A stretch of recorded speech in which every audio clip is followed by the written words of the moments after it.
Bana, unatazama Bilal TV.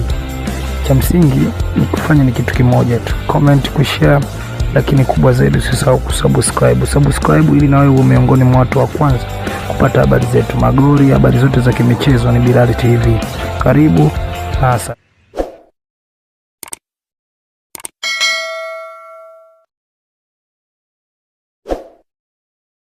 Kiingilio kimewekwa na mwenyeji ambaye ana haki zote za kuweka kiingilio hicho.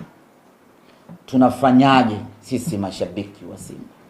Na tunataka kwenda kuiona Simba yetu, tunataka kwenda kuiona Mzizima Dabi. Tunafanyaje na kiingilio kinatuzidi umri? Ni kweli sisi mashabiki wa Simba tunapenda kuspendi, tuna uwezo mkubwa wa kutumia, lakini lazima kuwe na uhalisia wa bidhaa na bei tunayokwenda kununua. Sasa nini tunapaswa kufanya, ndugu zangu? Hiki kiingilio kimewekwa makusudi kwa ajili ya kuwa frustrate mashabiki wetu wasiende uwanja wa Azam Complex kesho, ili majukwaa yawe empty, Azam wapate ahueni, wajihisi kweli wako nyumbani, majukwaa yako meupe, wapate unafuu wa kucheza pale uwanjani.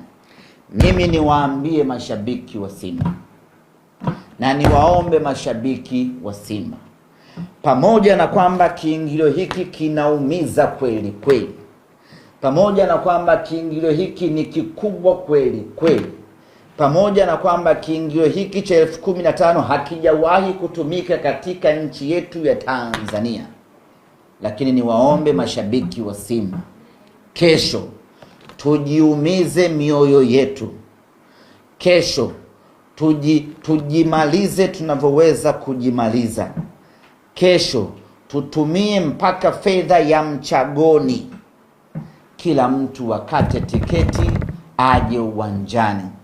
Malengo ya Azam FC bila kuficha ficha ni kuwakatisha tamaa mashabiki wa Simba wasiende uwanjani. Tunapaswa kupishana nao hapo kwenye malengo. Wao hawataki sisi twende uwanjani, wametuwekea kiingilio kikubwa, na sisi kwa kiingilio hicho kikubwa twende tukanunue tiketi, twende uwanjani, twende tukaipambanie timu yetu, twende tukawaambie Azam FC ya kwamba hakuna kinachoweza kutuzuia sisi tusije uwanjani kuiona Simba yetu. Fedha haiwezi kuwa kikwazo cha kutuzuia sisi tusiende uwanjani kuiona Simba yetu.